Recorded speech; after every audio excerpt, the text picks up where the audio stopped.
Kyle Tucker fouls the second one back. First one was a ball. Now we have a strike.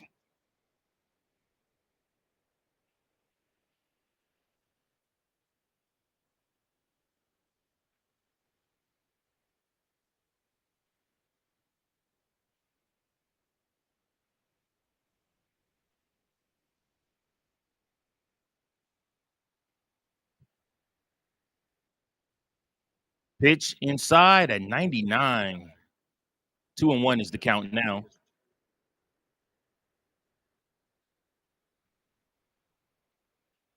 Two Cubs got picked off in that last inning. That was crazy when the Cubs are up to bat.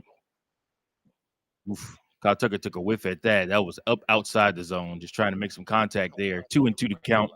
You don't see a lot of bad swings out of Kyle Tucker. That's one of the things that you love about him, having him a part of the Chicago Cubs team, is that you rarely have him see you rarely see him have a bad swing. Another grounder, and the pitcher will get him out with the assist from the first baseman, Santana. I don't lie, y'all. I hate the Guardians jerseys. I don't know why. I think when you leave, you know, such an iconic figure like the Indians logo, like everybody used to rock that Indians logo, to now just having a plain ass C, I don't know, or the G with the wings flying on there. I don't know. I just don't like it. I don't like it. Y'all let me know what y'all think though. Say Suzuki is up and he's going to take a ball down low.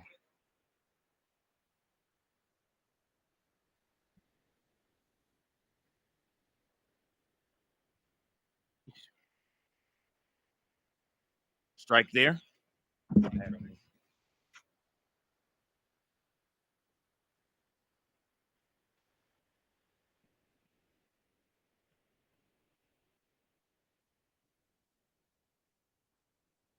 Another ball.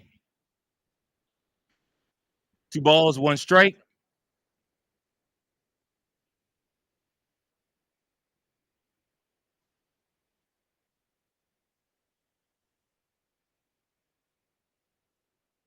Say Suzuki pops one back out of play.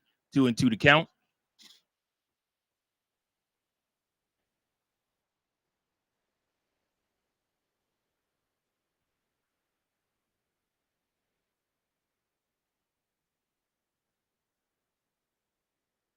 Pitch right there, smoked, but it's going to stay in the air, hang in the air, and the right fielder will get out. Say Suzuki for out number 3.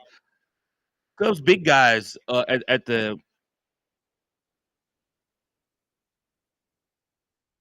Cubs big guys are hitting into some bad luck. Kyle Tucker, Ian Happ, Seiya Suzuki, but luckily PCA and the 5, 6, 7 spot have done their thing though for us. Hold on, wait a minute. Hayes just texted me.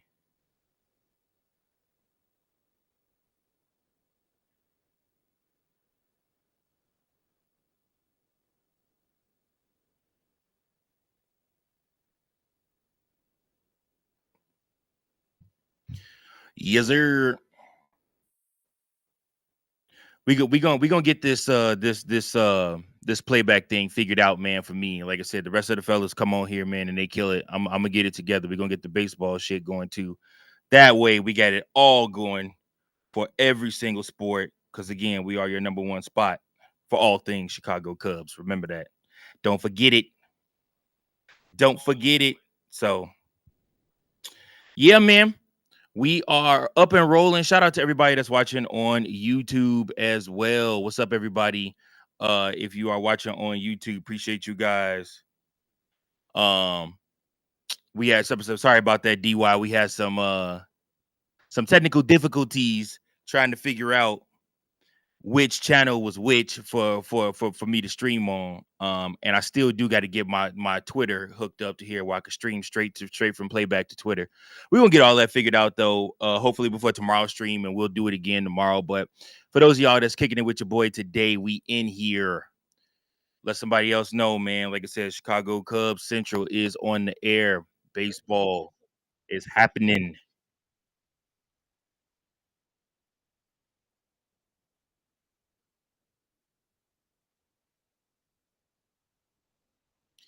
Game back on. Matthew Boyd back to work. See what we got here.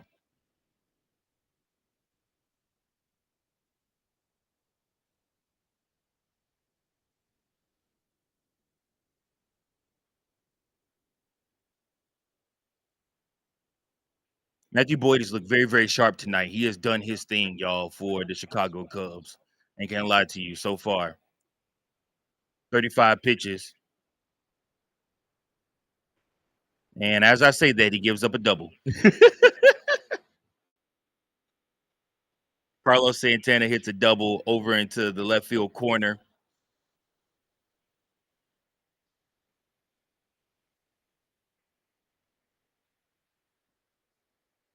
Matthew Boyd definitely be trying to throw them strikes on that first pitch, man. He don't be playing around with that. Sometimes it works out in his favor, other times it does not.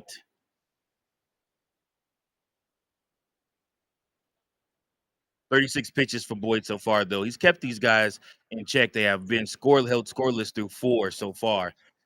It's crazy to think about the fact that, James Taillon in Sunday's game by the 4th inning was up to almost 80 pitches. Matthew Boyd only has 36, and you're looking at, the top of the 4th. So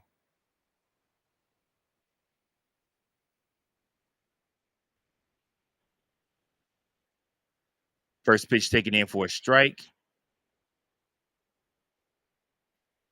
Second pitch is a foul ball.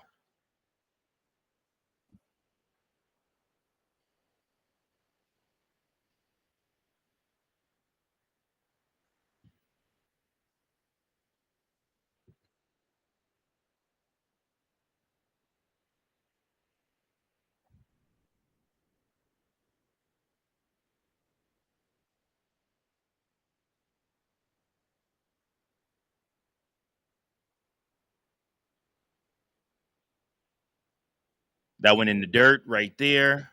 1-2 to count. Nice strikeout right now would be great for Thomas if Matthew Boyd can get a strikeout.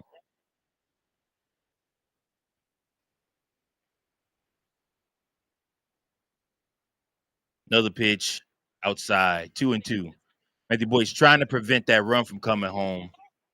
Anything out that touches grass.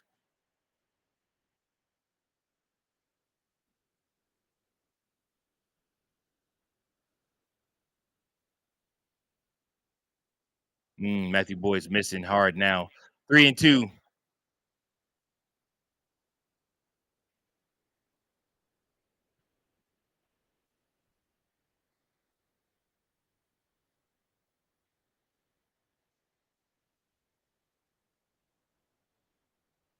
All right. See what we got here.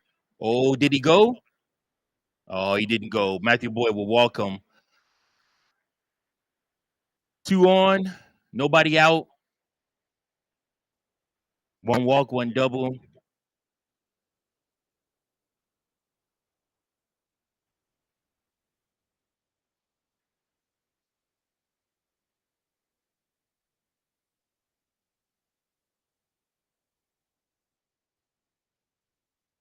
See what we got. Jones is up. He's 0 for 1. Last time I think he flew out. And he hits it right back up the middle. First pitch that is going to score. That's going to score Santana. 3-1 now.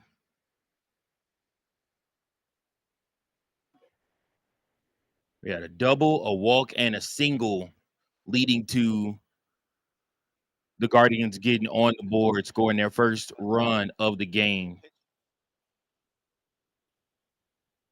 Lefty on lefty right there, and he just served that right back up the middle of the field. Man on third, man on first, no outs. A nice double play right now would feel really great.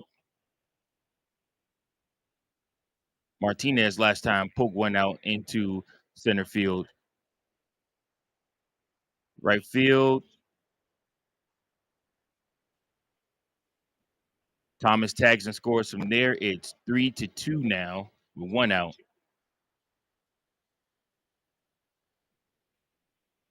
Matthew Boyd looks pretty pissed right now. Can't lie to you. Does not look happy.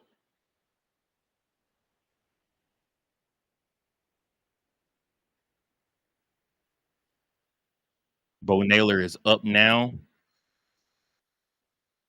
He is 0 for 1 in the game. Looking to try to do some damage though.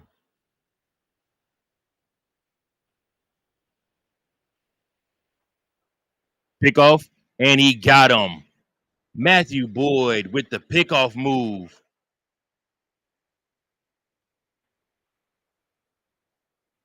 Goodness gracious. Good move. Good pickoff right there for Matthew Boyd. Let's go.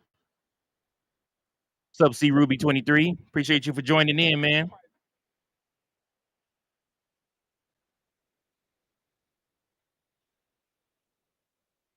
Strike right there to Naylor.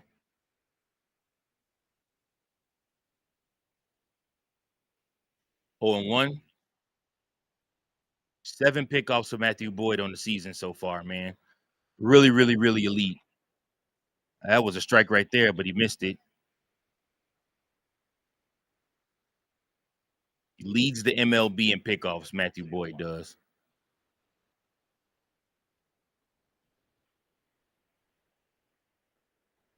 Foul back. 1-2 is the count.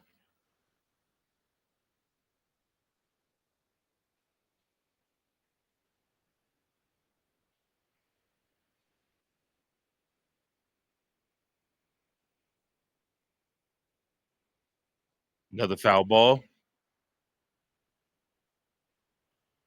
I'll tell you guys what, Wrigley Field is one of the most beautiful places in the summertime. If you guys have not been out there to Wrigley yet, you definitely ought to go. It's one of those places that you definitely want to take a trip to because it's just beautiful. It's amazing to be there to see the atmosphere and everything like that. It's a great time. Naylor hits it on the ground from to Shaw to Bush and out. 5 hits, 2 runs now scored for the Guardians, and they have one. They have 1 error. Chicago Cubs lead them 3 hits. I'm sorry, 4 hits, 3 runs, no errors.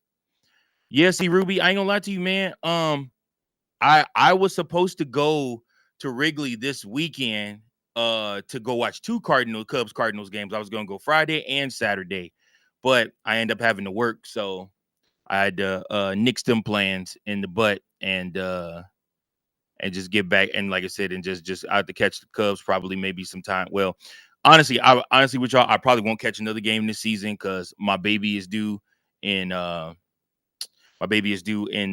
fall or July. So yeah, so we I probably won't be able to do that to go back and see another Cubs game. But I wish, man, I wish, like I said. So it's a great place to be, man. It's a good vibes always at Wrigley, man. I have not been to a Wrigley night game. Every single game I've been to at Wrigley has always been a day game. Now, when the Cubs come down here, because I live closer to St. Louis, when the Cubs come down here and play the Cardinals, I do go to night games then because it's only like a hour 10-minute drive back home. But like I said, it's not bad. Ruby says never been to a Cardinal game, but my pops comes back to Chicago in September. He wants to go to Wrigley and Soldier Field. Listen, man, I don't lie to you. I don't really know if you want to go to Soldier Field or not. I mean, the history is there, bro, but it's a parking nightmare, a walking nightmare, a driving nightmare. Yeah, the Soldier Field is not where you want to be. I mean, and honestly, to be real with you, Wrigley ain't the best either. As far as parking wise, like I paid $80 for parking and parked down the street, and then was shuttled from my parking spot to the field. So I mean, that was nice. The fact that I got shuttled to the field, but still, it was still sucked though having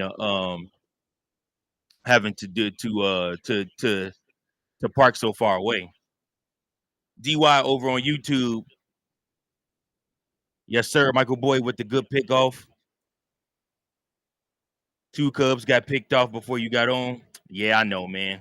Yeah, I know. P. Armstrong gets back up. He is 1-for-1 in the game, and he takes a ball. First pitch, second pitch, a strike right through the middle, and there's a swing and a miss. And PCA tried to send that to the bleachers, yo.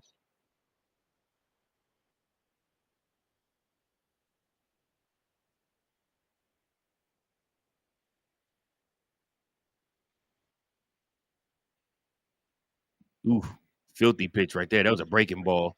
That looked crazy.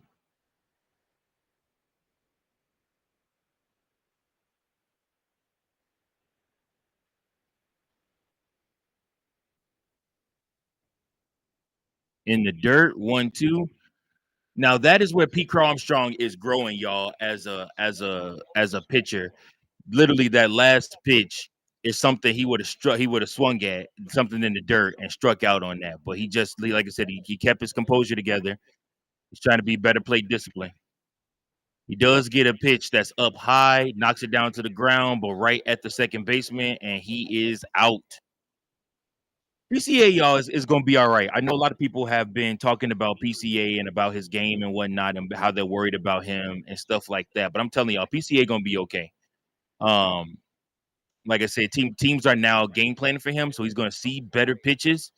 And they are scouting him now. When they scout the Chicago clubs to know what to pitch to him and what not to pitch to him and how to get him out. So PCA is going to be fine though. He's going to figure it out. He's still a super young guy, and like I said, he's already hit a ton of home runs, and he's going to hit a ton more. Just give him time.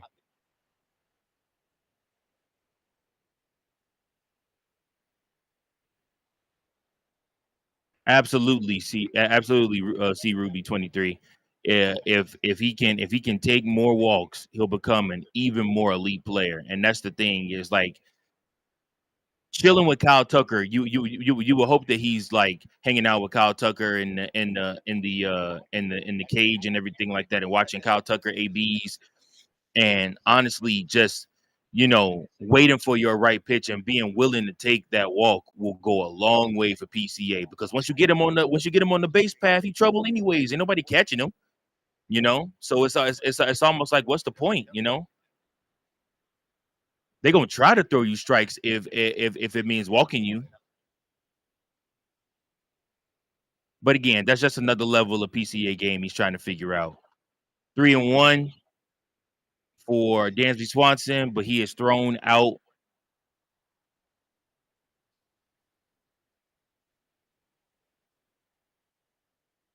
Two outs. Dansby Swanson gets thrown out at first base. Williams is pitching a little bit better now. He's kind of found his groove a little bit, and he's getting the outs that he needed.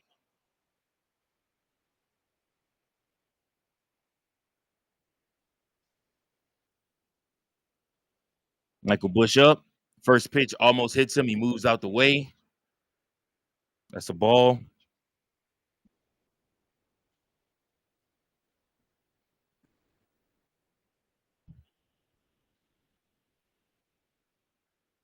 Michael Bush swings and misses at a pitch down low.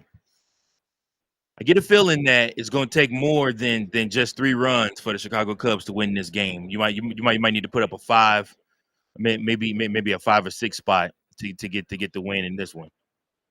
But Matthew Boyd needs to come back out and needs to be sharp in the 5th and the 6th inning.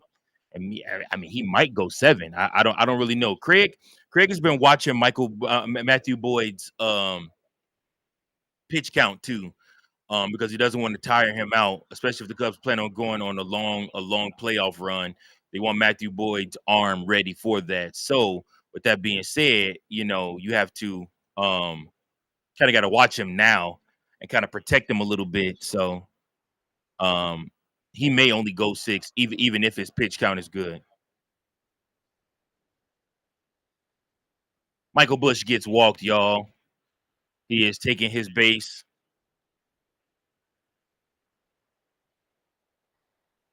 Carson Kelly coming up now. Last time he doubled to left center, and then got caught trying to take home on a wild pitch.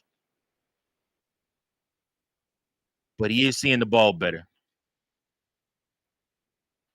86 comes in for a strike. That was a nasty curve.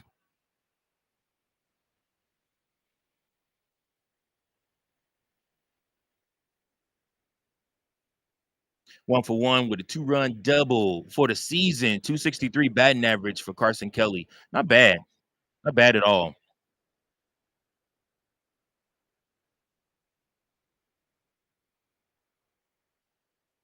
Pitch in the dirt. 1-1 is the count.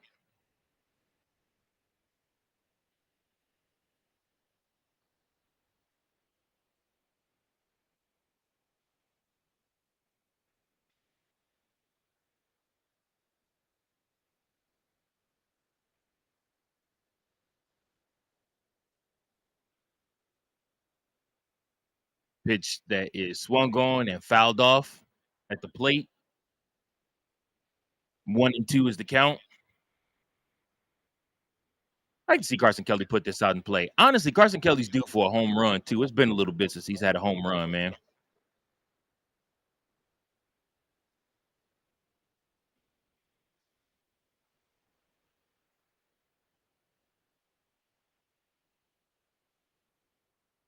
Yeah, it has been a while since his last home run. He is due. Another pitch in the dirt from Williams. 2-2 is the count. Hold on, man. My son is FaceTiming me. Rolling.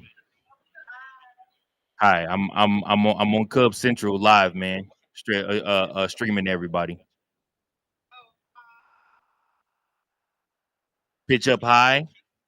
3-2 to count. 61 pitches. They're making him work on that one. See you later.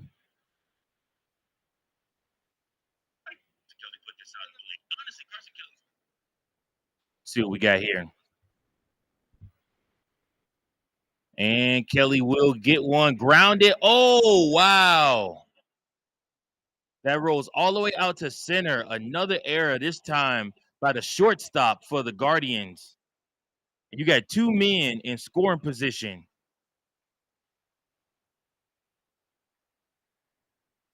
Carson Kelly with I guess they'll give him a single and then an error on the shortstop that got him the second. I doubt they give him a double on that because he could have had that. He tried to slide, it just missed his glove.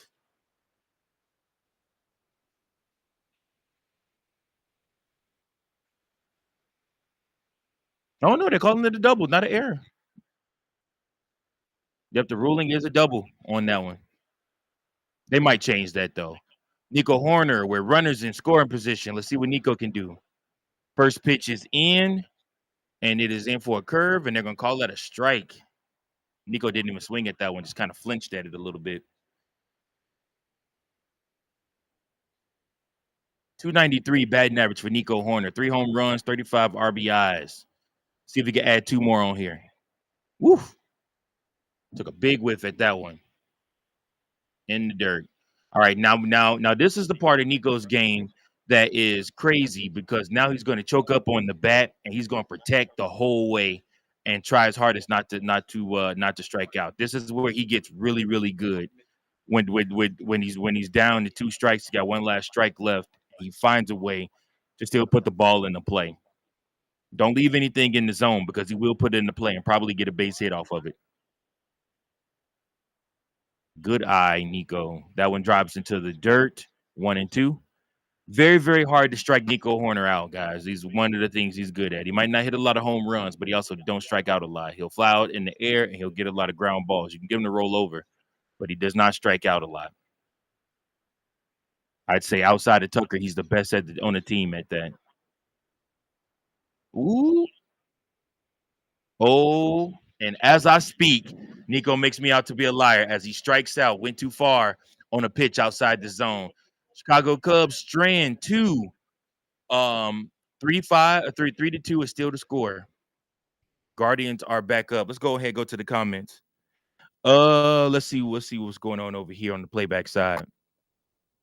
Boyd and Imanaga, the only guys I trust. So I'm gonna need right now. So we need to watch his arm so we don't tax too much. Yeah, absolutely, man. Obviously, like I said, I don't I don't know if you follow me on Cub Central or whatnot on YouTube, but I do daily content over there too. And on there, I've talked about the importance of adding more pitching. And then Jed had some pretty good comments, I would say, I guess, on on yesterday's episode. I'm sorry, on today before the game, where he was talking about the fact that the Chicago Cubs do have every single piece that they need to be able to, add on. They do have the revenue, they do have what they need to be able to add on. So I do suspect the Chicago Cubs will probably end up adding on another starter pitcher. Um, hopefully one or two relief guys, or hopefully the Chicago Cubs and hopefully the Chicago Cubs probably end up getting a third baseman or somebody that could play the infield that can actually hit. We need it. We need it. Been like a month since his home run.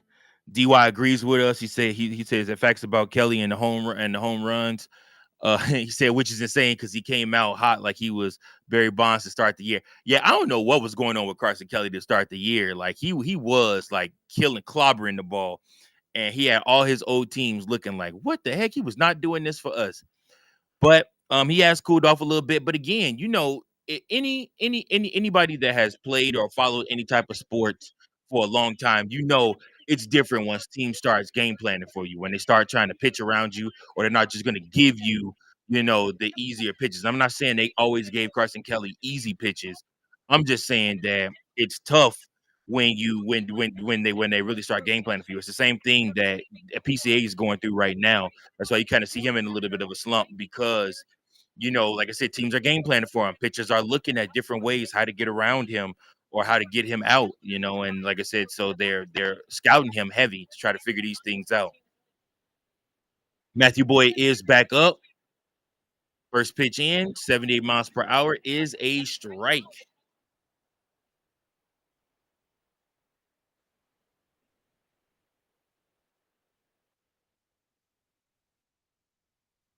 Another strike on the foul.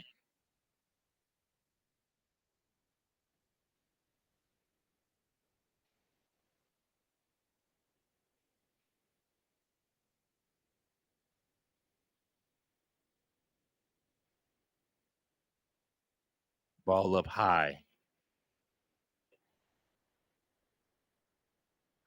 Rookie Kwan and Fry are the ones up in the fifth for them. A swing and a miss on Rookie, and he gets him out. Another strikeout for Matthew Boyd. He's hot tonight, guys. Hot. That fastball is filthy.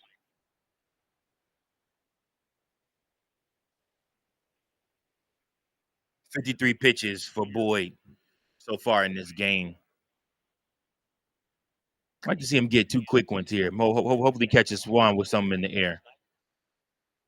First pitch in for a strike. One thing you notice about Matthew Boyd and the way that he pitches and the way he attacks games, and I saw something like this from Ben Brown at the beginning of the season too, was when they come in and they go on the attack quickly. A lot of times they work quickly and they rush the batter, and a lot of times you get a lot of swing and miss off of that. And I feel like that happened to them a lot. They had a lot of success with that. Ben Brown, in his good starts, when he did have good starts, he had a lot of success with that. It was rushing and Cade Horton too. Like the quick workers I feel like find more success in today's league than the guys that take forever. And they have like the slow windups and stuff like that. I feel like, when it's like this, when they work quick and they attack that zone quickly, and they establish that zone, then I mean it's very hard for batters to catch up to that. And then you see yourself with a lot more swing and misses, a lot more strikeouts.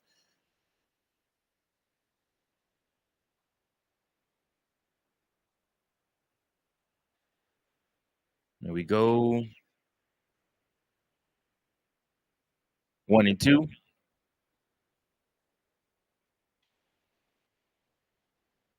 Chicago Cubs still are in need of a flamethrower, C Ruby 23, even with Boyd throwing strikes, which he does, and he's a great pitcher, and he's been pitching like a very good pitcher for the Cubs. As a tapper soft, Shaw with a nice hand pick picks that one up, charges the ball, and gets the second out, gets Quan out. But yeah, no, Chicago Cubs still need a flamethrower though. See Ruby, like I said, that's one thing that we got to get in this trade deadline. I think, look, if I'm being honest with y'all, I'm either talking to Arizona about giving me their established pieces for some prospects and they start over, or them giving me, ooh, goodness gracious, that ball was looped in the air. It looked like it might have been gone, but instead it's right into Dansby Swanson's glove, and that is the inning. But yeah, back to what I was saying though. I would rather I'm either going to talk to the Twins or I'm going to talk to the Diamondbacks and really try to get, one of their pieces, some of their pieces from them. The Twins have some good pieces, and the Diamondbacks, like I said, have good established pieces. I'm looking at thinking about just salivating, thinking about Eugenio Suarez hitting at Wrigley every day, or at least for the rest half the rest of the season. Oh my gosh, dude! Like he could easily find himself in the home run. I mean, in the MVP conversation, if you put him somewhere like Wrigley, because he always matches here for some reason. He always hits a lot of home runs here. So I mean, adding Suarez, I think, would be huge for the Chicago Cubs when they play against those teams that they struggle to score against. And again, like I said, we'll see what happens with that. Um, but yeah, Merrill Kelly is almost, if not as good as God, Zach I can't remember his name right now. Zach Gallen. Right, Zach Gallen. Yep. So to me, like I said, it just to me it just makes sense to look at the at least talk to them. At least talk to them. For as much rumors as we heard about the Chicago Cubs and the San Diego Padres before the Padres actually started playing good, you look at the Diamondbacks and you're like, man, they have, even to me, even better pitching on their squad, and you got somebody with that you add Gino Suarez that can really come in and do damage for the Chicago Cubs this season. um, I I don't see what a problem would be at. Now what they're gonna ask for could be a problem potentially, but we'll see.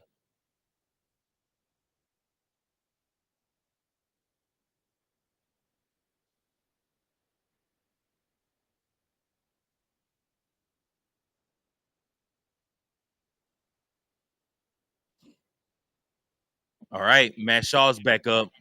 Matt Shaw is somebody, y'all, that I believe does have a lot of untapped potential. It just, like, on the channel, I do sometimes go ham on Matt Shaw, but like I said, but I do think Matt Shaw presents a great opportunity for the future. And as I say that, wow, wow, Lance Thomas just robs Matt Shaw of a double. I'm sorry, Lane Thomas.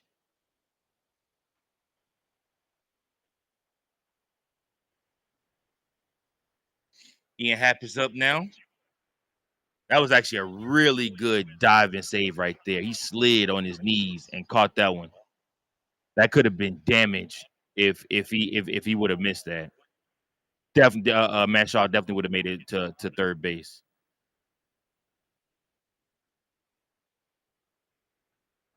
Ooh, Williams throws one to Ian Happ right down the middle, and Ian takes that strike.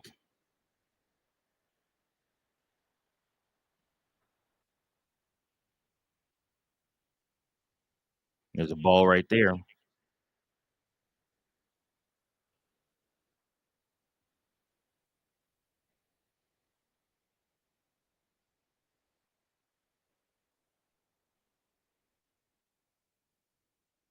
Ooh, another strike. Why is Ian Happ taking all these? Is he not seeing the ball well or something? 1-2 to count. He did threw two right down the middle to him, and normally you would think Ian Happ would just send those.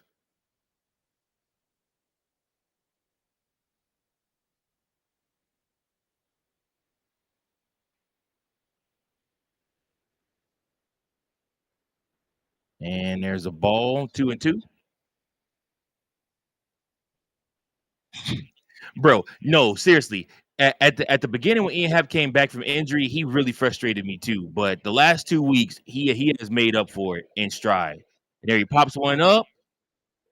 It's softly to center, but Thomas will catch that one, and that will be out number two. Yep, out number two. All right, now here's the man. Let's see what Kyle Tucker has.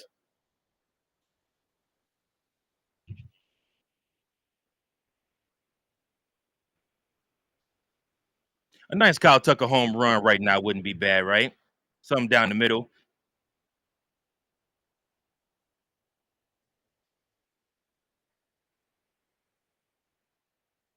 17 home runs, 52 RBIs for Kyle Tucker. First ball hit is a foul.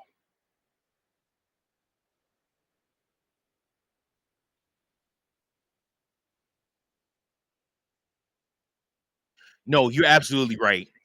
Between Dansby and Ian Happ, it's stupid how streaky they are. Like they can look so good for 2 weeks and then go for a month and not do anything, and it's just like, bruh, like how does your ERA? I mean, how does your batting average drop down to 209? Like, stop doing that. Like, whatever you're doing, stop doing it. You know,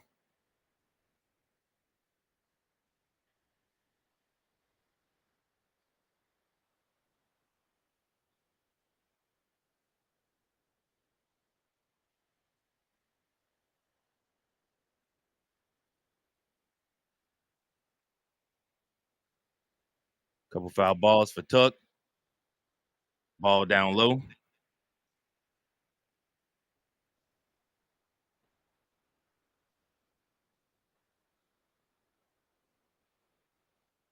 Appreciate y'all, man, for hanging out with me.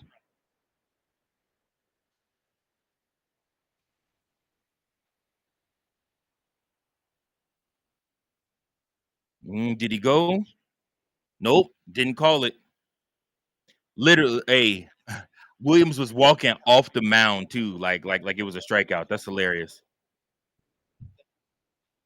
3-2 to count. Let's see what you got. Kyle Tucker is 0 for 2 in this game, y'all. Ground out and a fly out.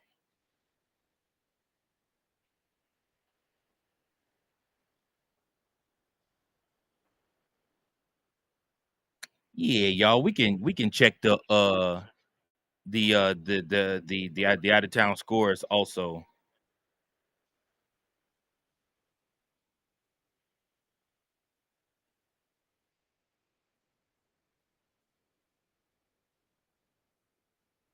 Ooh, Kyle Tucker got a hold of one to center field, but he did not get enough. Ah, good sound off the bat, but not enough.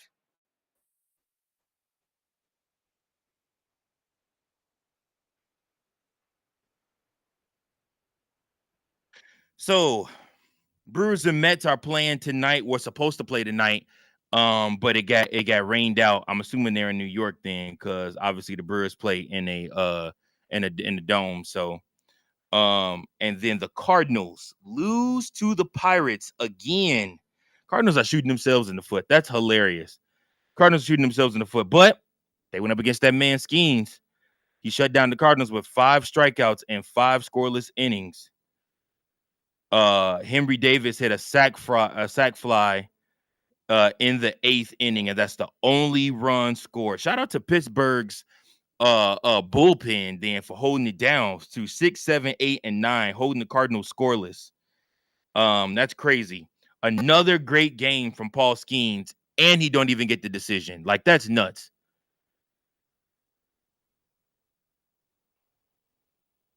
That's stupid. Cardinals are now 47-40 on the season. It was all good just a week ago, man. They were right there behind the Cubs and the Brewers, and now they find themselves falling, inching ever so closely back further and further after dropping 2 games consecutive to the Pirates.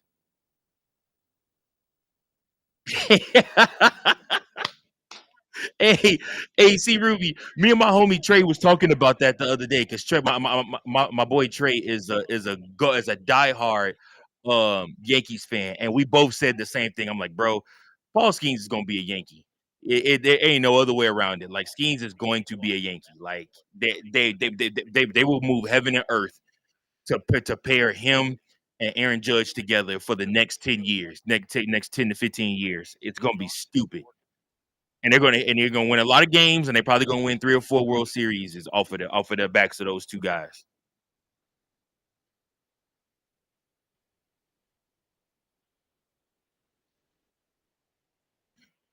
Cardinals are 3.5 games back as of right now after losing, but that'll probably change to 4, maybe 4.5 if the Cubs win and ESPN actually registers the fact that they lost. We'll have to see what happens with that.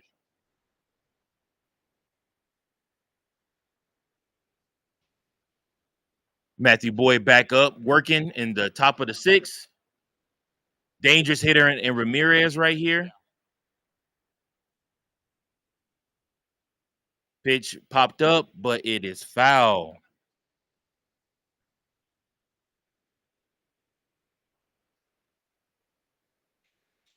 Jeez, Jose Ramirez is only 32.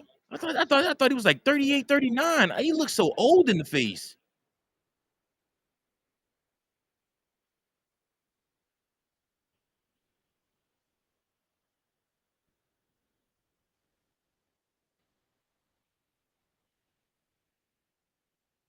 Pitch hit right to Matt Shaw. Matt Shaw takes his time and gets him out. Way to hold Ramirez.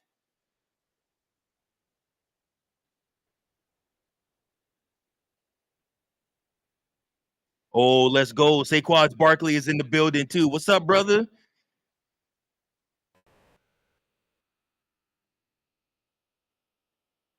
Yeah, Saquon, we're definitely in the running for Mitch Keller. I keep seeing all these different places talking about the fact that the Chicago Cubs are in the running for Mitch Keller. Another person to look out for is not necessarily Sandy Alcantara, but what's that dude's name? Eduardo, I think. Yep. No, Edward Cabrera, who also once again today went crazy. 6 strikeouts, 1 walk, 2 hits, 0 earned runs, and 7 innings pitched. Cabrera is definitely looking like he might end up being the piece that the Cubs go for because Sandy Alcantara is still struggling very much so after his Tommy John surgery.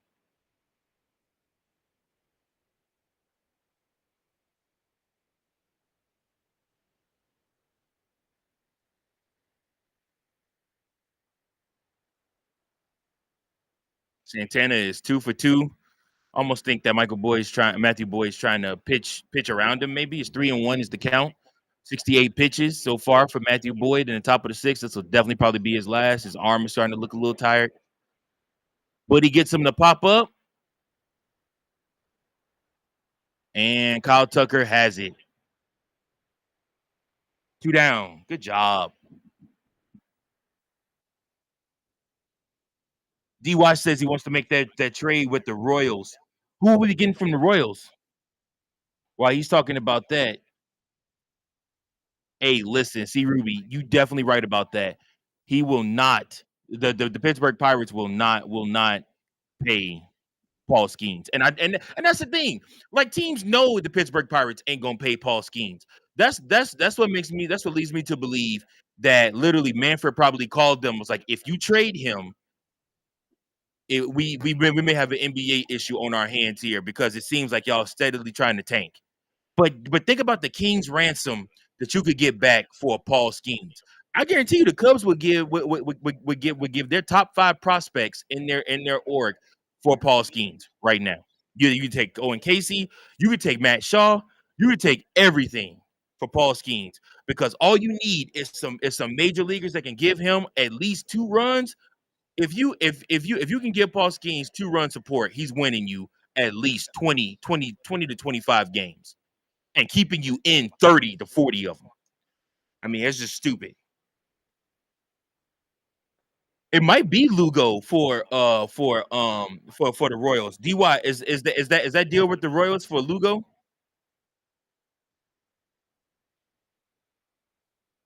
2-2 is the count. 2 outs, 73 pitches.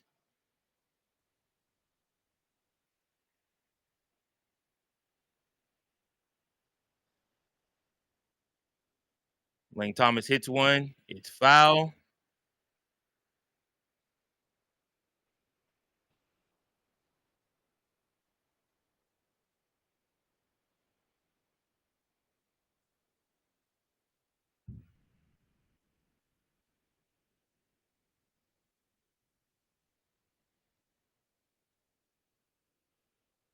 2-2 pitch. Lane Thomas hits it on the ground once again, but foul.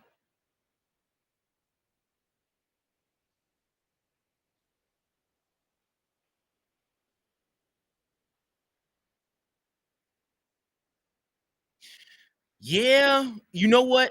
That honestly is a really good point. I don't know who I would feel confident giving the ball to. If the player if the okay, let's just say postseason starts today. If the postseason were to start today, I can't tell you I can confidently give the ball to Shota because Shota ain't never played in the struck him out. Good job, Matthew Boyd, and he walk off with the mean mug afterwards. So yeah, no. See, Ruby's making a good point right now. I don't know who I would feel confident in giving the ball to. Like the most confident, obviously, would be Shota. I really wish we had Justin Steele, but you mean, like I said, circumstances are keeping that from happening. But I look at Shota and I'm like, man, he never played in the postseason in the MLB before, pitched in the postseason MLB before. I mean, Matthew Boyd might be the option because I don't know that I necessarily feel confident in Jameson Taillon either because Jameson Taillon keeps giving up all these home runs. If the postseason were to start right now, what's crazy enough is that the Cubs will play the Cardinals in the wild card series.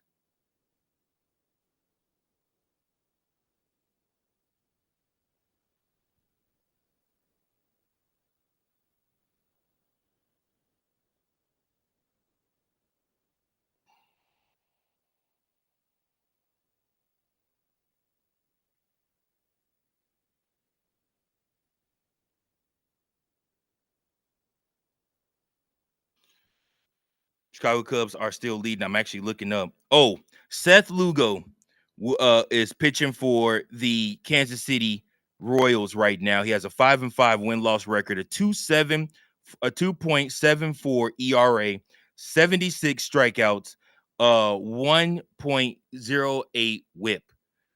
I mean,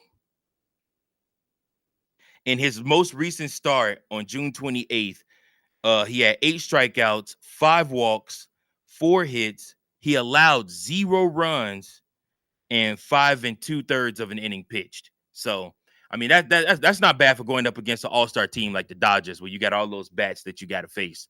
So, I mean, hey, Seth Lugo don't sound too bad.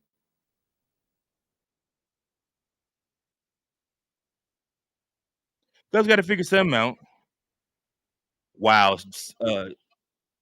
Seth Lugo's name is the Puerto Rican. That's funny.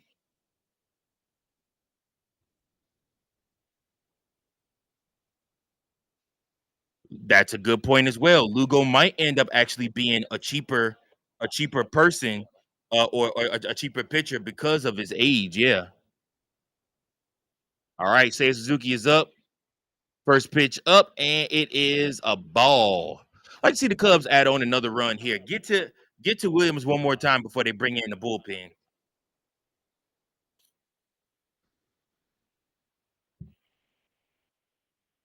Swing, high fly ball. It's back. It is gone in the stands. Seiya Suzuki. Let's go, a towering blast. That looked like a Aaron Judge type home run. His 23rd home run of the season. Yes, sir. I need to see the Cubbies in the chat. Put your Cubby Bears in the chat. Chicago Cubs score again. Another home run, baby. Cubs lead 4-2.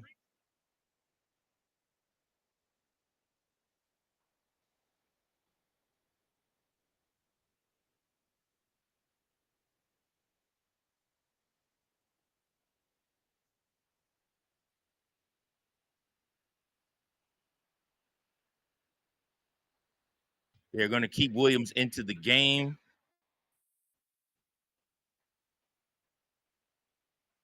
Ball just stayed up there for Erever and then just carried out, man. Good home run. Let's see if Pete can get one, man. He's due. I know it'll feel real good for him to get another home run.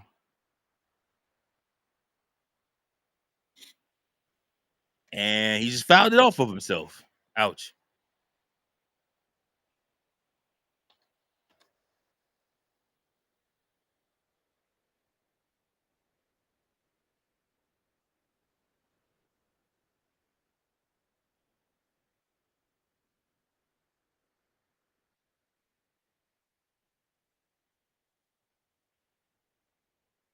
PCA will pop it up.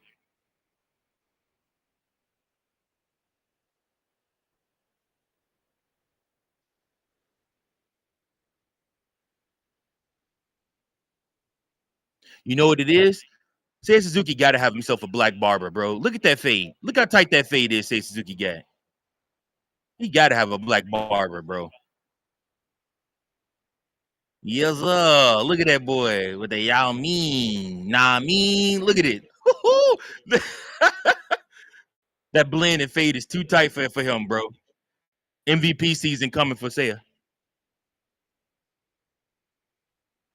Hit off the end of the bat for PCA. He knew it was not going. Didn't have home run distance.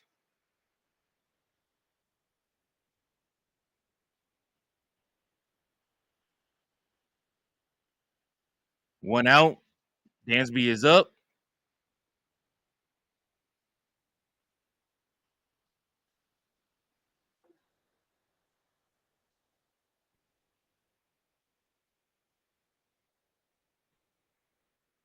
All right, let's see what you got. Come on, Dansby.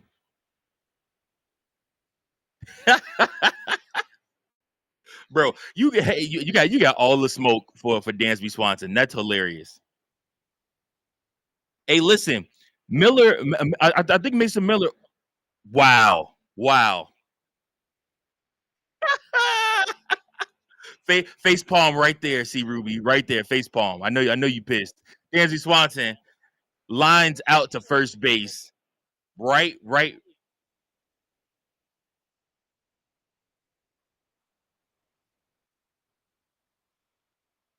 D-Y says that he wants Suarez. You mean Eugenio Suarez or Gino, as he likes to be called. I think he'd be good, man. Michael Bush, 2 for 2. Stay hot, Michael Bush. A nice little back right up the field. Listen, Eugenio Suarez, we was talking about him just a minute ago, DY, on the channel. But yeah, man, he would do damage in Wrigley Field, like sickly damage in Wrigley Field, and Wrigley Field faithful will love him. And he might be willing to sign a contract and stay maybe for 1 to 2 years. I mean, I don't know. We'll see.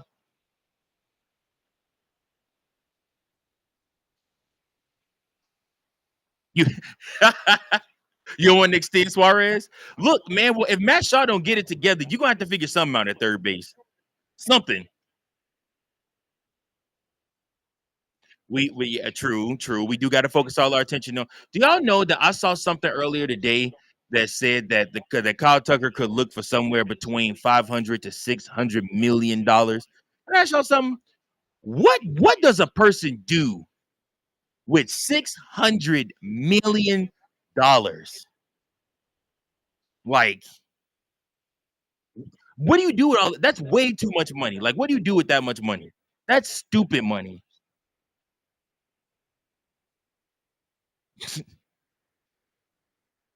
First pitch in to Carson Kelly is a strike.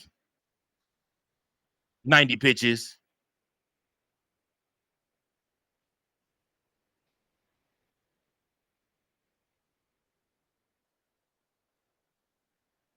See, Ruby, you funny as hell. He said, I don't know. I barely got 60. I feel you. On that. Carson Kelly, 2 for 2 on the day. Right now, he is 1-1. Michael Bush is at first. Yeah, DY, you absolutely right. I like Shaw too. He is a good player. He is not ready for the playoffs. I don't think. Personally, I don't think Shaw's ready for the regular season. But the problem is, you ran into this conundrum where it's like, okay, he's killing in the minors. He's killing in AAA. So it's like, well, what do you do?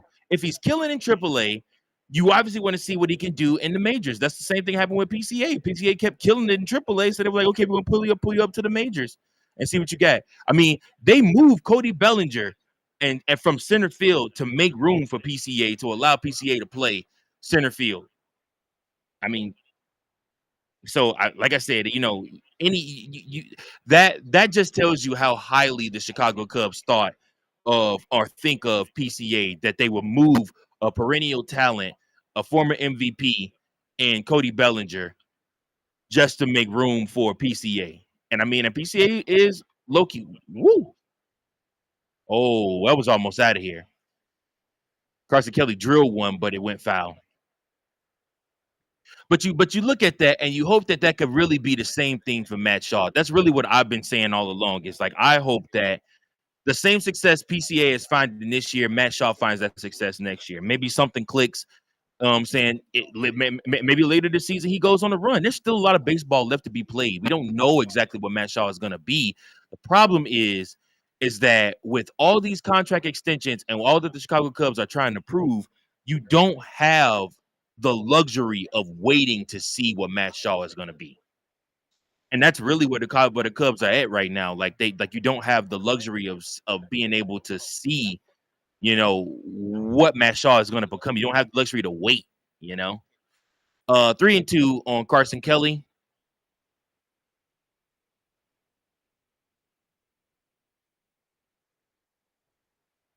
And that's a ball.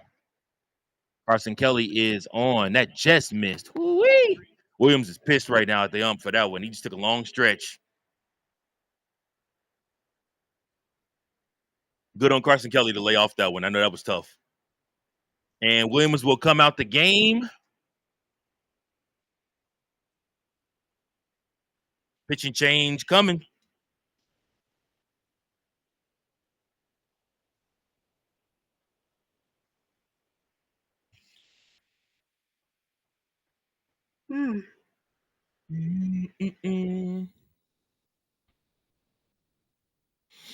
So yeah, man, that to me that's crazy that Carson Kelly. I mean, not that Carson Kelly, that Kyle Tucker could potentially get that much money, like $600 million. Which did you guys also see that? Did you guys also see that Kyle Tucker took everybody out on a boat yesterday on the Cubs off day? To be honest with you, and on top of that, him and his him and his wife are bringing the Kyle Tucker Foundation here to Chicago to start helping inner city youth here in Chicago. And to me, that just sounds like he's setting up shop, man. Like he expects to be here. And if that's the case, I mean, that's going to be special because that means that Kyle Tucker probably is going to end up staying. And that to me is going to mean a lot to I think the Chicago Cubs faithful. So, yep. Let me know who else y'all been hearing about in trades that the Chicago Cubs might end up going after.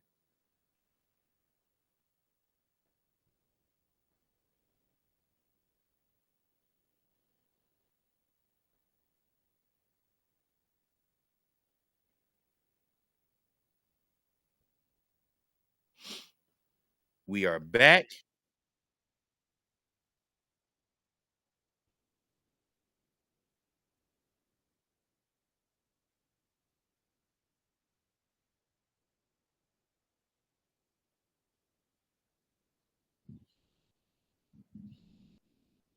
All right. 2 on, 2 out. New pitcher. Working from the stretch. It's D'Amico. Lane Thomas makes that catch though. Cubs strand 2. But they do get another insurance run on the towering 23rd home run by Seiya Suzuki on the season.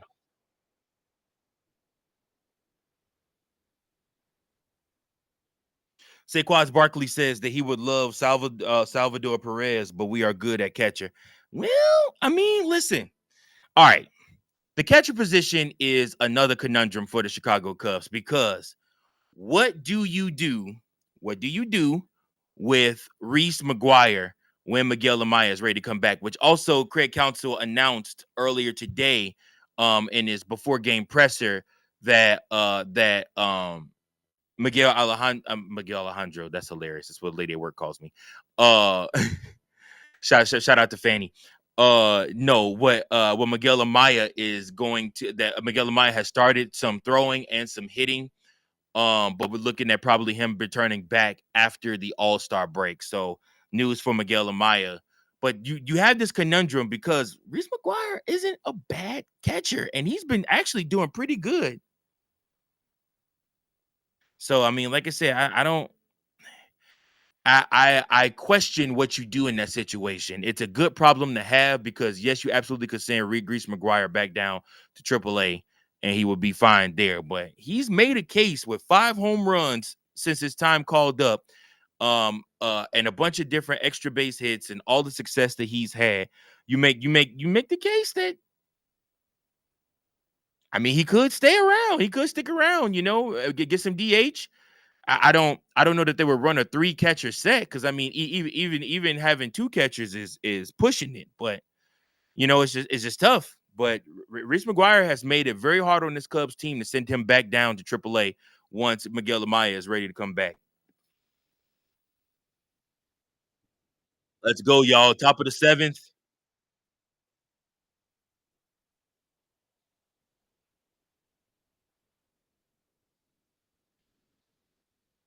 Don't forget, y'all. Meet me right back here tomorrow. We're gonna do it again. We're gonna do the remix, baby. Tomorrow. Cubs and Guardians. Shota Imanaga will be on the mound pitching for the Chicago Cubs. So we're gonna be right back at it tomorrow. So don't miss it. And this time we will be right on the actual YouTube too. So we'll start it on time. Like I started the live on time, DY. I just wasn't on YouTube. I was just on playback. Matthew Boyd still in the game. Top of the 7th. This will probably be his last inning. First pitch is strike. Second pitch, hammered out there, but it's going to stay in the park right at PCA, and he's got it for the first out.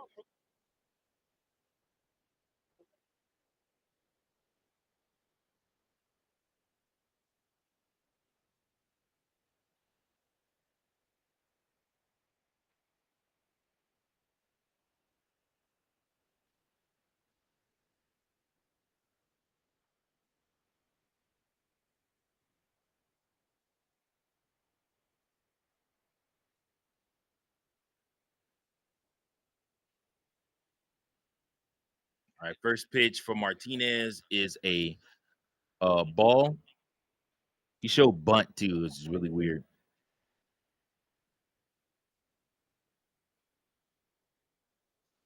Second pitch is outside the zone, almost hit him.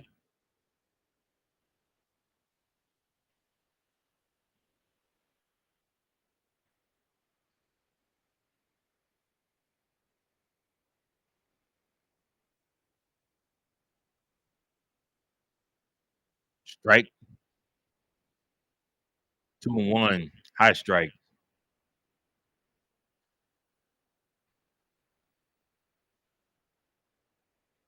Here we go. He pops one up right at PCA, and he's got it. Out number 2.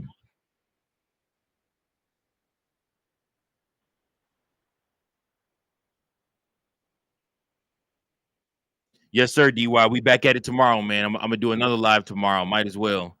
My wife and my son are going on vacation. I ain't got nothing else to do, so I might as well hop back on and do another live with y'all. Hang out with my Chicago Cubs family. Spread the word, man. Let's get these back lit like they was when on the old channel. You guys tell more people on playback to come through. You guys tell more people on the YouTube side to come through. I'll post about it. Let's get more people in here, man. It's a good time. Get more conversation. Talking about our Chicago Cubs. Tomorrow's game is on ESPN too. Ooh, boy just got robbed of one by Naylor. 1-1 to count.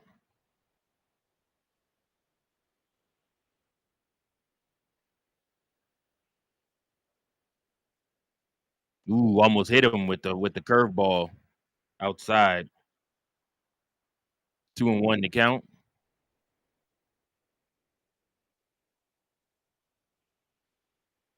If Boyd gets this out, I'm going Teal Bar and then probably Teal Bar and then probably Amaya to close it out if the Cubs don't score in the bottom of the seventh or eighth.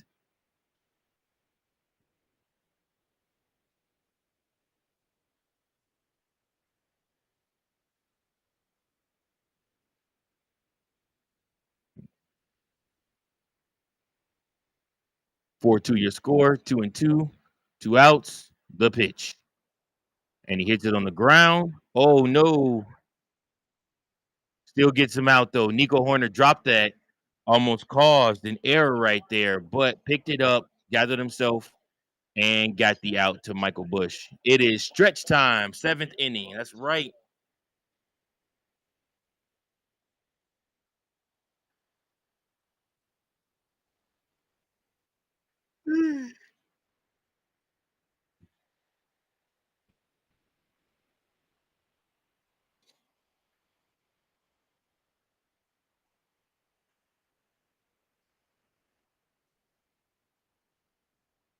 Take me out to the ball game.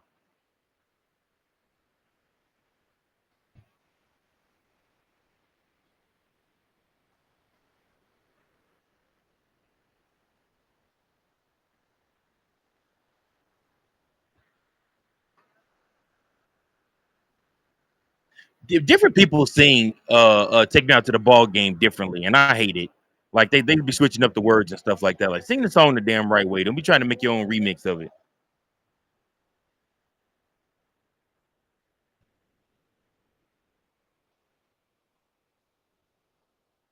Ba, ba, ba, ba.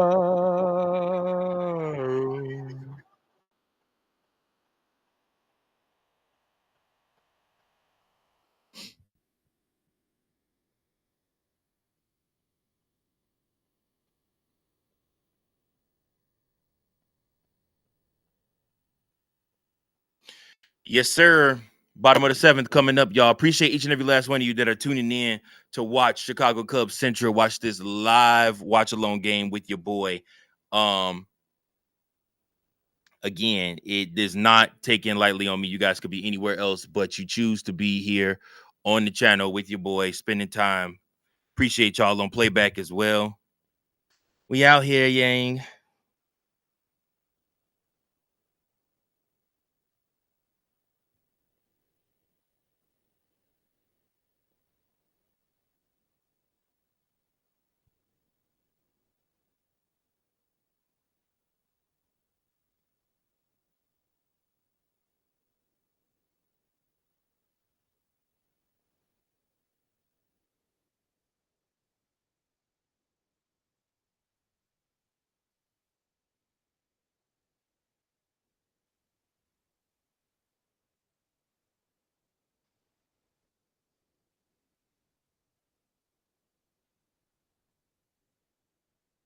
Match y'all back up to work.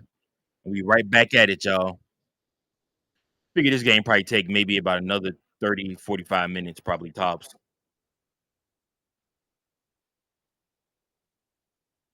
Matt Shaw, fouls went off. 1-1 to count.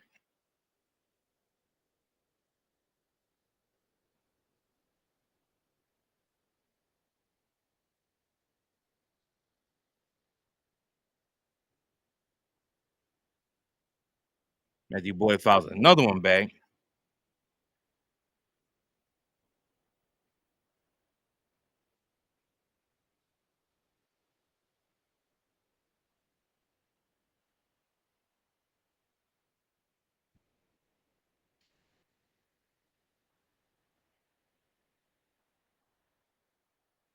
Tried to hit him with a foul with a breaking ball. Sabrowski is the pitcher now, pitching to Shaw.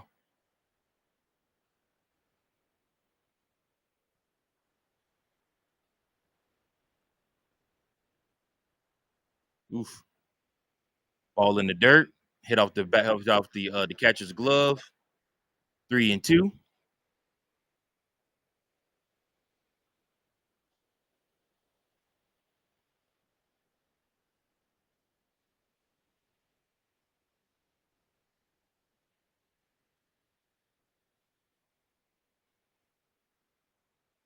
And he walks him. Matt Shaw will take his base. And hopefully this time he don't get picked off.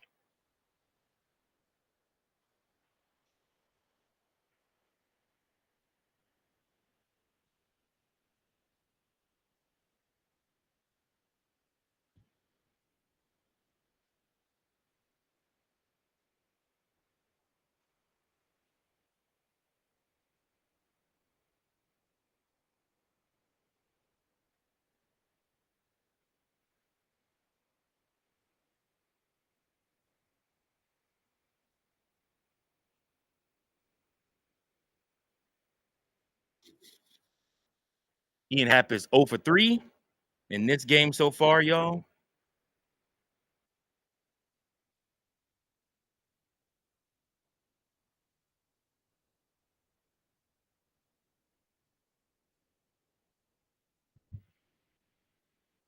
See what we got.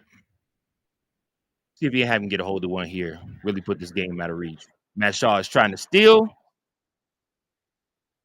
And they're going to say that Naylor got him out. Craig Counsell is going to watch. We'll see what he says. It's a really close one right there, y'all.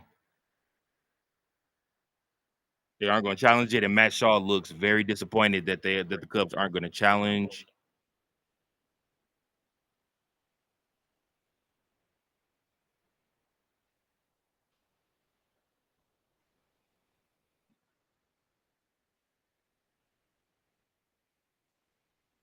Tough game for Matt Shaw. Tough game for Matt Shaw. Hit into some bad luck, and also got picked off at first, and now he just got he just got caught trying to steal second. So it's tough for him.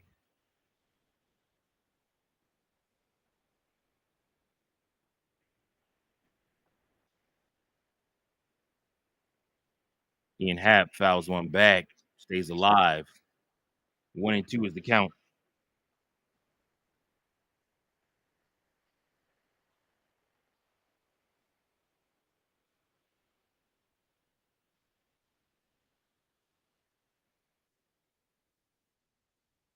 And that is a ball.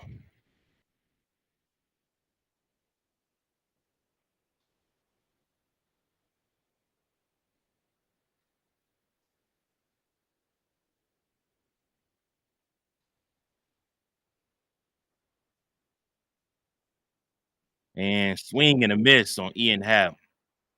2 down. Kyle Tucker's coming up now. Didn't just miss the home run, but got good contact in his last AB. Let's see what he can do this time, y'all.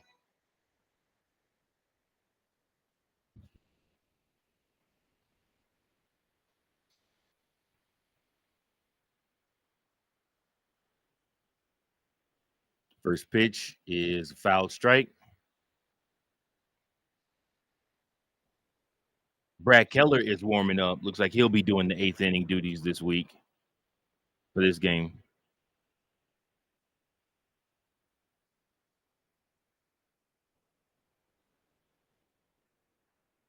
$17 starts for Matthew Boyd, and his ERA is 2.65. Couldn't ask for more from him.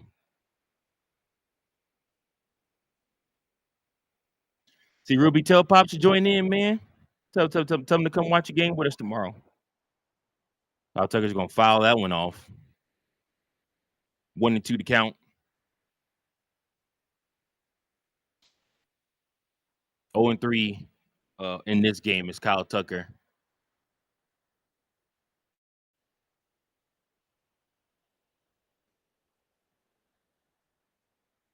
See if he'll strike him out here or if he'll stay alive. Kyle Tucker will drill one right into center field for a base hit. 2 outs base hit.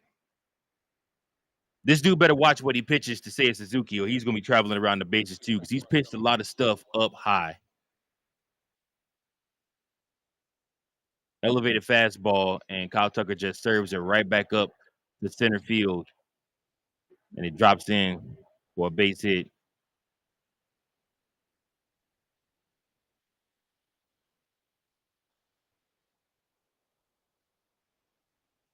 See what Seiya could get. First pitch for Seiya is a foul.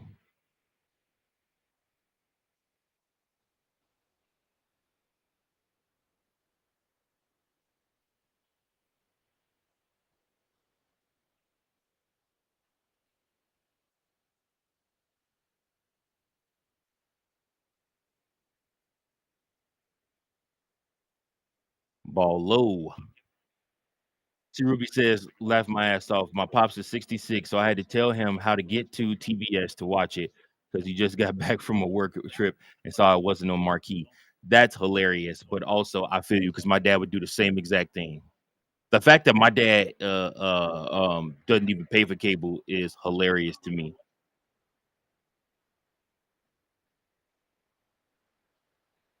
See, Suzuki's going to fly out to left field there.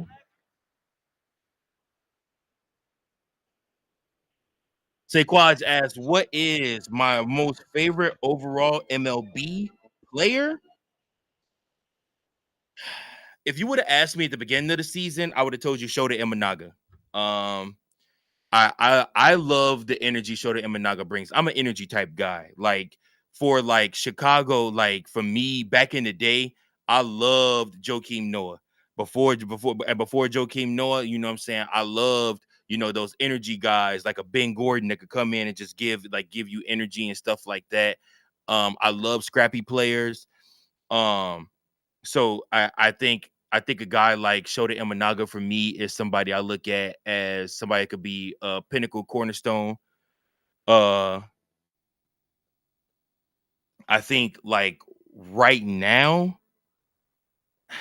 okay, I'm gonna give you two. I'm gonna give you my favorite Cub, and then I'm gonna give you my favorite baseball player because those are two different things.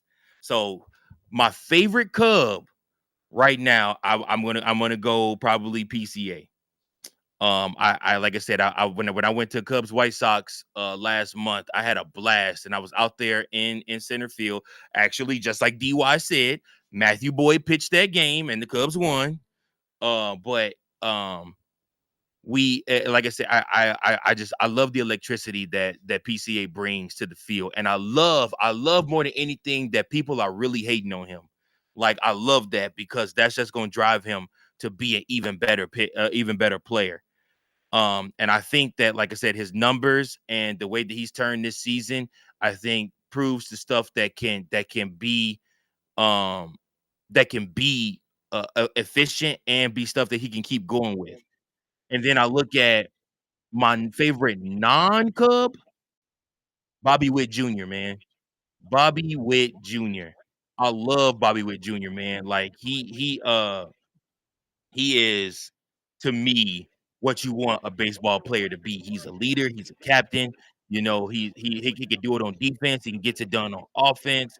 I mean, like I said, Kansas City, I mean, he literally lit Kansas City up on fire when he first came. I mean, he literally did basically what PCA is doing now for the Cubs this season. So Bobby Witt Jr.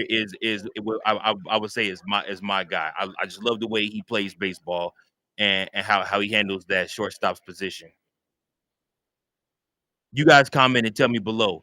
Ruby says right now favorite. He says my favorite non-Cub is between Juan Soto, Mookie, or the best player ever in Shohei Otani. Man, look, I kind of got a love-hate relationship with Shohei Otani. I mean, I'm happy that he won his World Series last year. I just don't like that Dodgers ownership is putting all of that money behind them and just signing up everybody. I mean, there's rumors already going around that freaking that they're gonna try to sign Kyle Tucker if he hits free agency. And it's just like, dude, like stop letting them defer all these contracts. That's wild to me. I don't understand it one single solitary bit. Um, Your favorite player ever for the Cubs is El Mago. Yeah, Javi Baez was a very, very, very fun baseball player to watch. Very, very fun baseball player to watch. I really enjoyed watching Javi Baez run the bases, his home runs, everything like that. I still go back and watch that walk-off hit he got against Cincinnati with the pitcher that he was beefing with, where they almost got into a fight, I think like the day before or something like that. And then he walks him off the next day, and he turns the bat around, starts sweeping the broom on him because the Cubs swept the Reds. Saquad says that his favorite non-Cub is Corey Seager.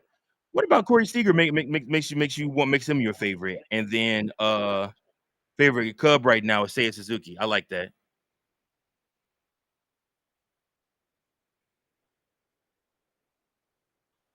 4-1 for a walk for Mitch Keller. He does end up walking Quan.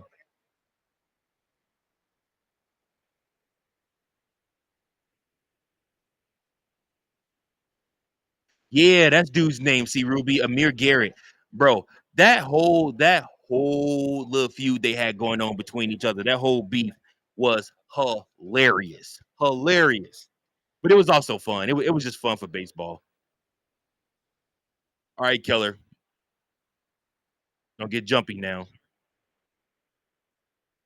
Saquon says, "I currently live in Texas and watching him in the World Series run made me love him as a player." Corey Seager is dope. Corey Seager is a very good baseball player. I can't even hold you on that. Appreciate you living in Texas, man, and watching the Cubs live stream with your boy.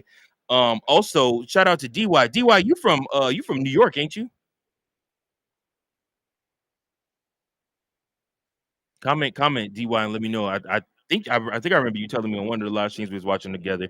You was like you from New York. 1-1.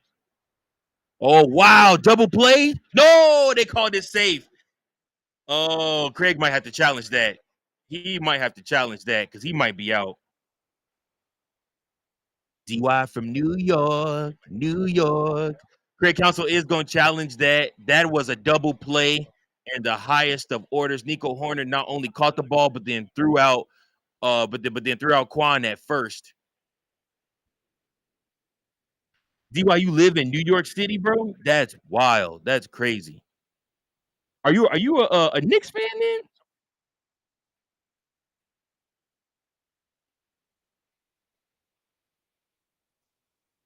Say quads. I did fantasy football with my friends league one time, and I would tell you that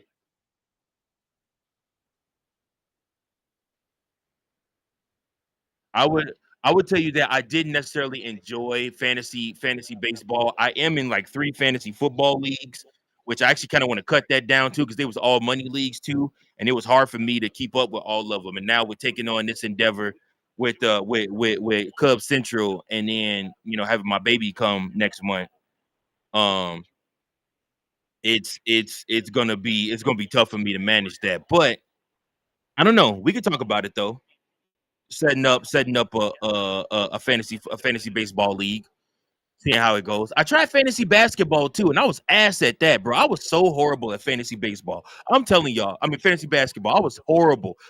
I was so bad. They stopped inviting me to the league. They stopped inviting me. And it was my cousins. Bogus, bro.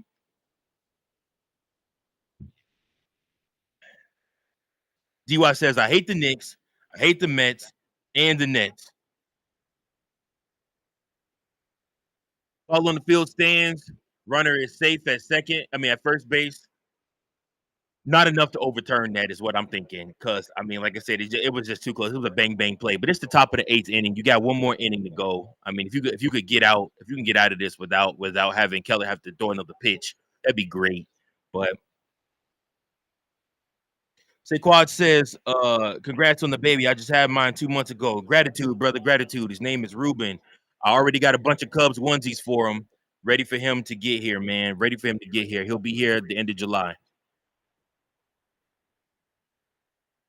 Which, by the way, I might ask Kev to sit in and do a couple episodes of Cub Central while I'm in the hospital with the wife. But while the trade deadline is going on, it's so crazy how life works because the trade deadline is the 31st. And if the Cubs haven't made deals by the trade deadline, then we're going to do a trade deadline special for MLB. And I'm going to try to get Kev to jump on with me for that. And we'll do a trade deadline special where we'll talk about what's going on with the trade and with the Cubs. Ooh, Ramirez hits one out, fly out, but PCA has it, 3 outs. But yeah,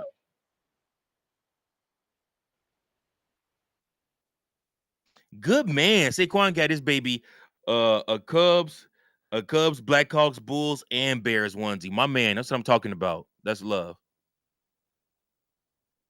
See, Ruby says, then I like Mookie because he's the perfect, most complete player. So what are your thoughts, C Ruby, on the fact that Boston refuses to pay anybody or like give in to their things, like the fact that they had Rafael Devers and they could have still had Mookie Betts, but instead they have neither one of them.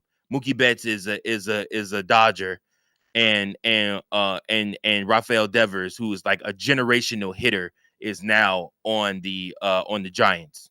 Like, to me, that's insane. That makes no sense whatsoever. He also says, "Not got to take care of the fam and be there for them." Totally makes sense. Absolutely, man. Absolutely. Wifey comes first. She'll love to hear that. I love you, babe. I'm not sure if she's tuned in, watching or not. She might be asleep. They're actually on vacation right now, so she might not be.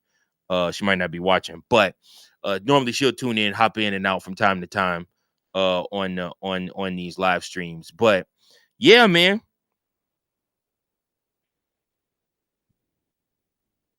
Quad says they ain't paying Bregman either. Watch. Damn right they're not paying Bregman. You better believe it.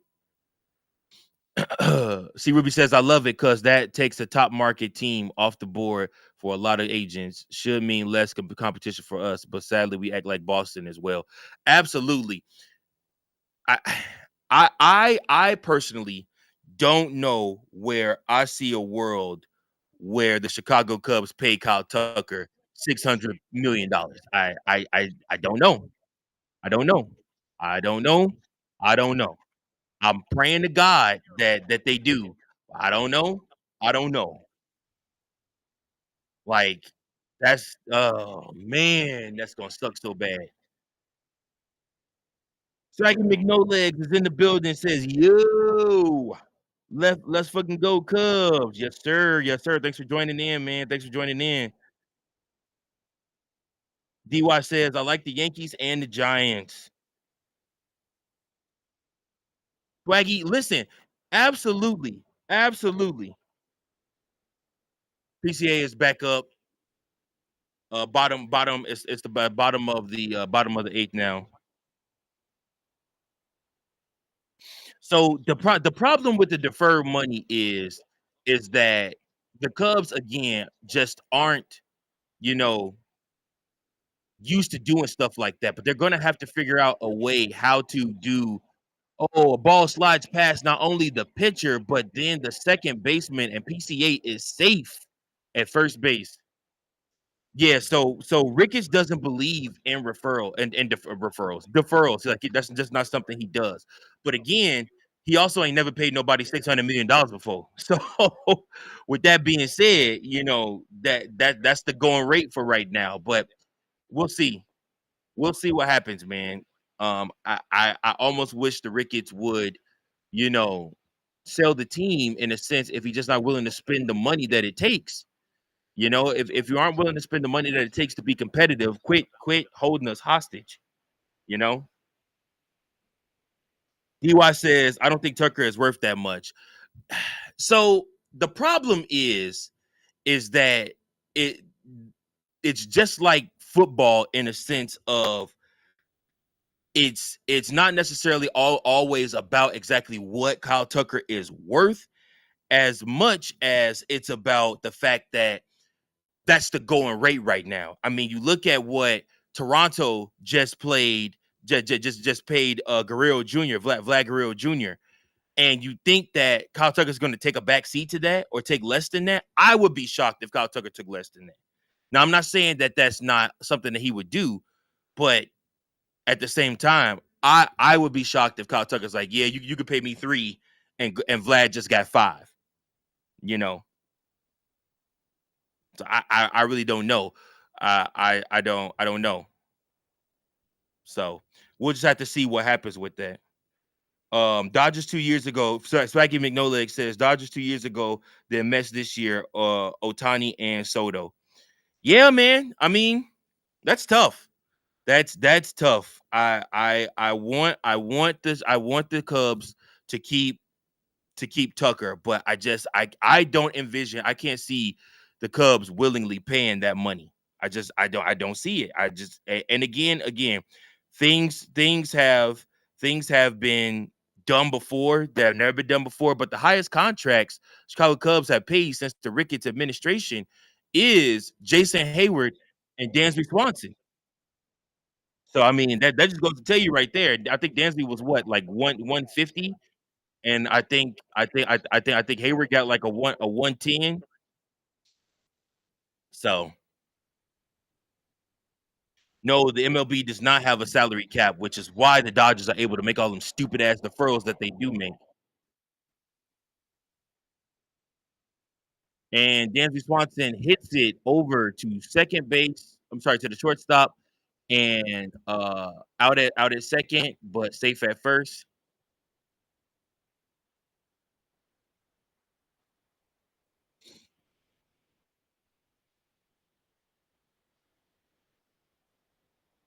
Way to break up the double play, Dansby. Would have liked you to put it out in the center field, but you know. Oh yeah, Dansby was 7 years, $177 million. Listen, okay, C. Ruby as oh wow, what a crazy play.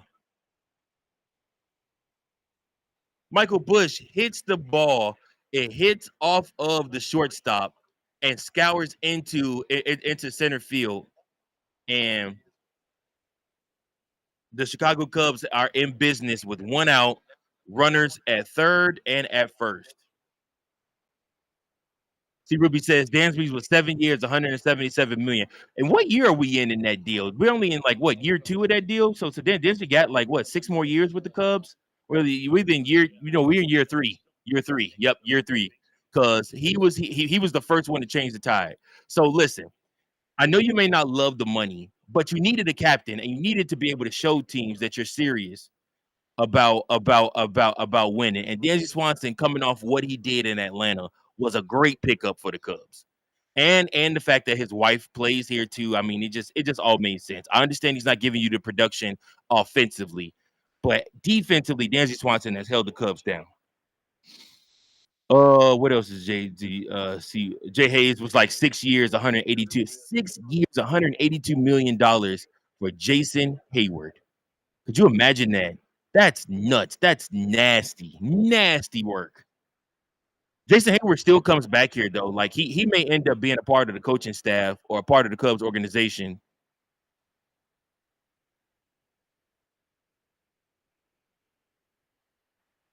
Carson Kelly flies out. Here comes Dansby. He slides home.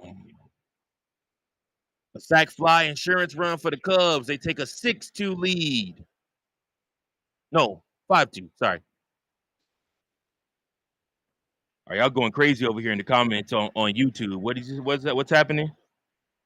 Dodgers 2 years ago, then Mets this year was Swaggy McNolegs. Then Saquad says, I feel the same about Jerry with the Bulls. He means Jerry selling the Bulls, which yeah, probably need to. Swaggy then says Cubs seem like a reasonable next team. Absolutely, it makes sense to put somebody to build your franchise around. The Dodgers didn't just do it with one player though. Dodgers did it with 3: Mookie Betts, Freddie Freeman, Shohei Otani. You got Yamamoto. You got the young kid that was struggling to start the season, Roki Sasaki. I mean, like I said, it's filthy what they're doing out there, For them to say that they're going to try to make an offer for Kyle Tucker too, like, bro, get up out of here, man.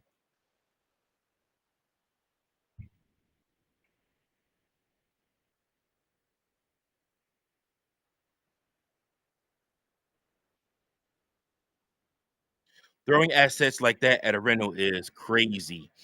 It's only crazy because of you don't know what those assets could become. Hence um your other thing that you're talking about with Isak Paredes and Cam Smith that look good and they're great for cheap years. Here's the problem. Here's the problem. And here, Swaggy, I don't know if you watched the Cubs Houston series, but they were hitting that shit to the short porch.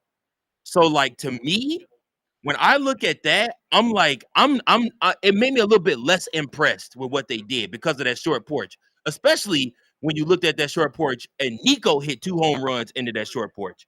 So to me, I looked at that and I'm like, okay, yeah, Cam Smith is raking through the short porch. And granted, it's the Cubs players' fault for leaving the ball where they left the ball in the zone, but still, I don't know.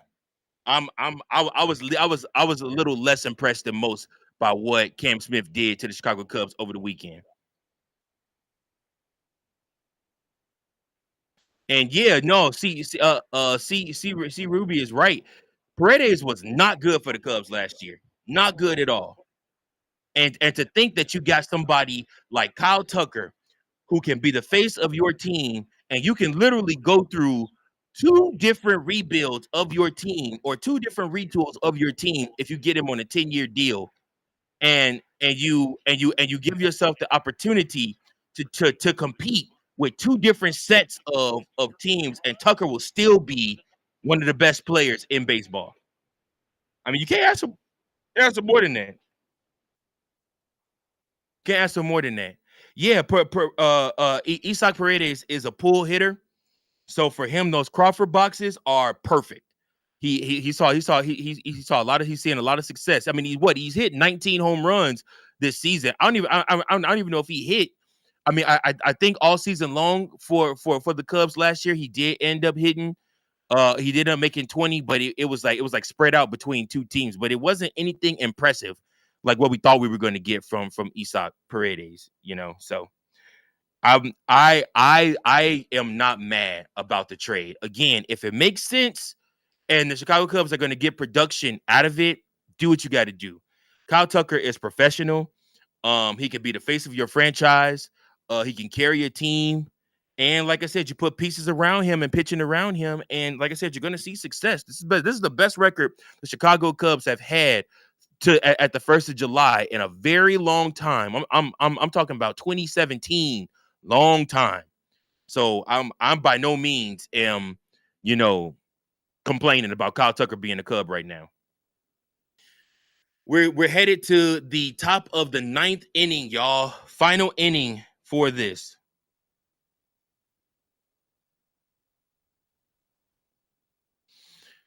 See, Ruby says, and when Nico got those home runs last weekend, it made me lose even more respect for Altuve, especially his home run numbers. Because if Nico can hit bombs there, anybody can. I never thought about that. Damn, Jose Altuve look.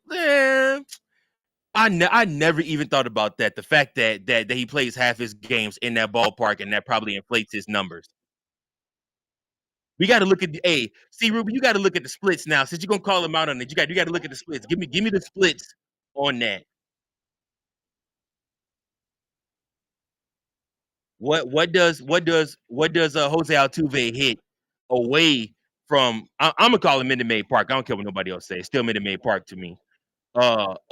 What's his splits at Minute Maid versus his splits away from Minute Maid? Daniel Palencia is up.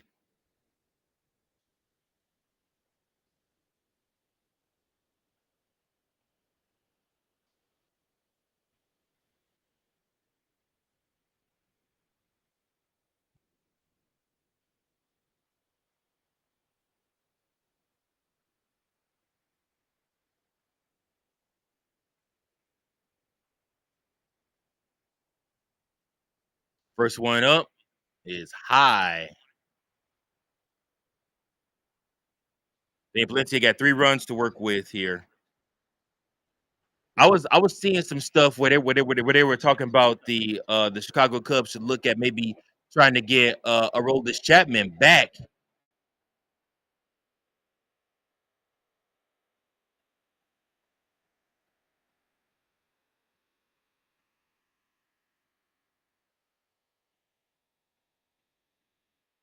Swaggy, I'm telling you, I think I think Tucker wants to stay, and he may take a discount to stay. He may. We don't know. We'll have to see. He may take a discount to stay, maybe around 300 million.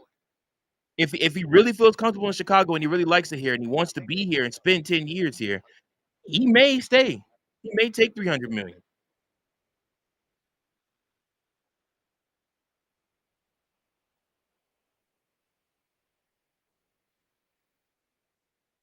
Ooh, filthy 102 miles per hour for Palencia. My God, that is a foreseen.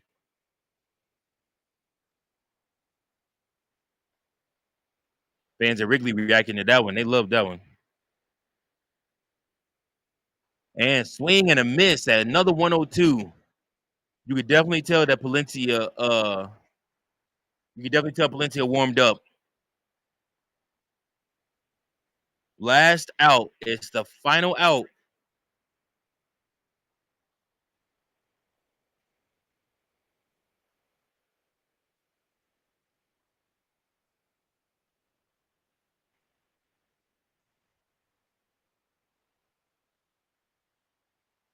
First pitch up is a ball.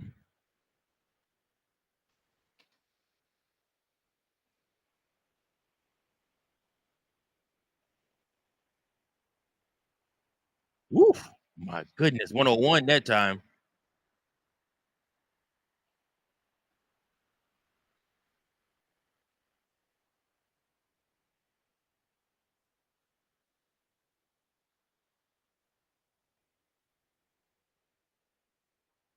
Is that gonna go? He did go. Let's go. 1-2 to count. Jones looking at the third base umpire like, what the heck?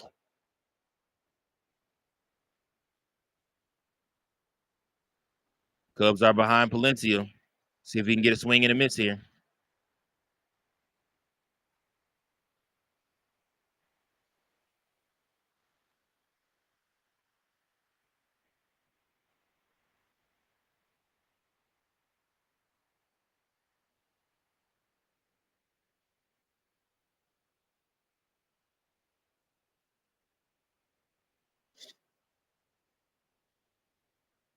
See, Ruby, he does throw straight gas.